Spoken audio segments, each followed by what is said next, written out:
У Рэспубліцы Беларусь на кожную тысячу адметных сваёй законапаслухмянасцю насельнікаў выпадае 14 супрацоўнікаў міліцыі.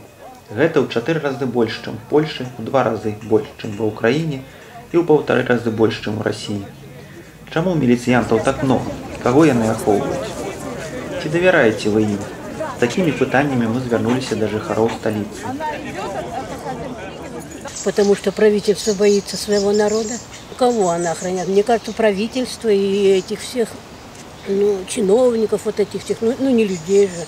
Это явно видно, и все, наверное, это чувствуют. Она очень сильно зависит от правительства, от верхов. Зато у нас нет этих таких ни убийств, ночью можете ходить любое время. Раз я говорю, спокойно все, конечно, доверяюсь. Доверять это нужно как-то с ней сталкиваться.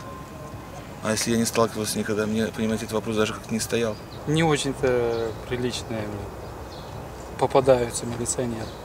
Хороших есть, но их мало. Наверное, так надо, чтобы порядка больше было. Конечно, у нас милиция хорошая. Милиции доверяем, мы себе доверяем. Кого? Есть у нас здесь один, которого защищают. Они не зарекомендовали себя, скажем так, чтобы им доверяли. Потому что у нас милиция, будет идти порядочный человек, они его возьмут, а какой-нибудь будет бомж лежать, пройдут мимо. Даже уже по этому отношению у нас милиция. Кого, это я уже не ведаю, кого наховывают. Что я могу сказать?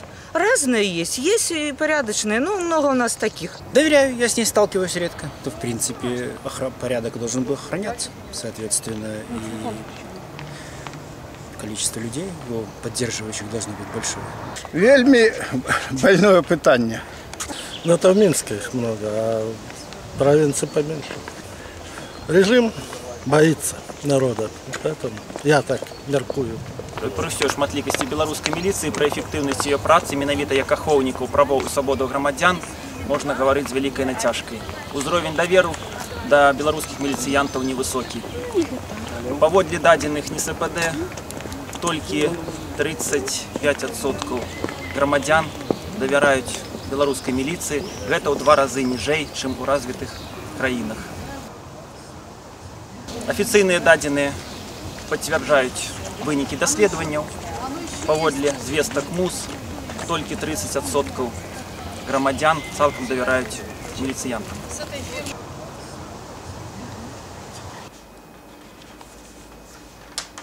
Юрыстка Тамара Сергей, якая працяглы час дапамагае людзям бараніць правы іх сваякоў, што сталі ахвярамі сілавых органаў і беларускай судовай сістэмы, тлумачыць нізкі ўзровень даверу да міліцыі тым, што задача аховы ўлады стала для яе важнейшай за задачу аховы правоў грамадства. Деятельность данных органов основывается на принципах гуманизма, на принципах законности. Они обязаны соблюдать наши права, свободы, защищать нас. А что же произошло с нашими правоохранительными органами за последние годы? А очень просто. Произошла переориентация задач данных правоохранительных органов. Сейчас они в первую очередь защищают не нас, граждан и гражданское общество или вообще общество, они защищают интересы государства. И поэтому им все прощается. И даже сейчас, когда иногда от сотрудника правоохранительных органов не требуется применение насилия к гражданину, он будет его применять, потому что ему дозволено это делать в иных случаях, когда он защищает интересы государства. И они защищают интересы государства в ущерб интересам общества. И они становятся просто опасны. Што трэба зрабіць, каб змяніць сітуацыю ў лепшы бок, каб міліцыю не баяліся, а шанавалі, каб людзі ў пагонах успрымаліся грамадзянамі як абаронцы, а не носьбіты патэнцыйнай пагрозы.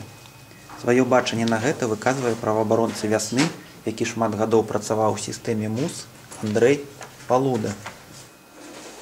Зрабіць, конечно, трэба і тое, каб памянялась сама сістэма і стаўленне супрацоўнікаў міліцыі да грамадзян.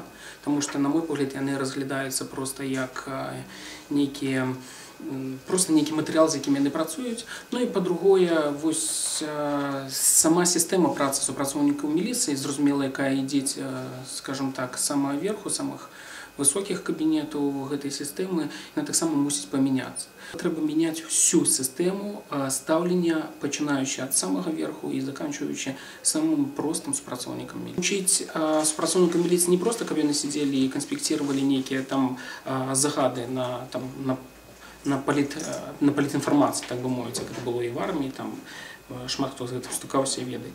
А трэба распавядаць людзям пра правы чалавека.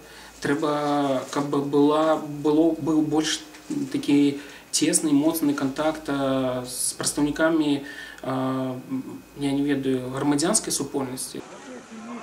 Такім чынам, каб кардынальна палепшыць сітуацыю, патрэбны не столькі працяглы час, колькі палітычная воля кіраўніцтва і адпаведная недвухсэнсоўная установка зверху.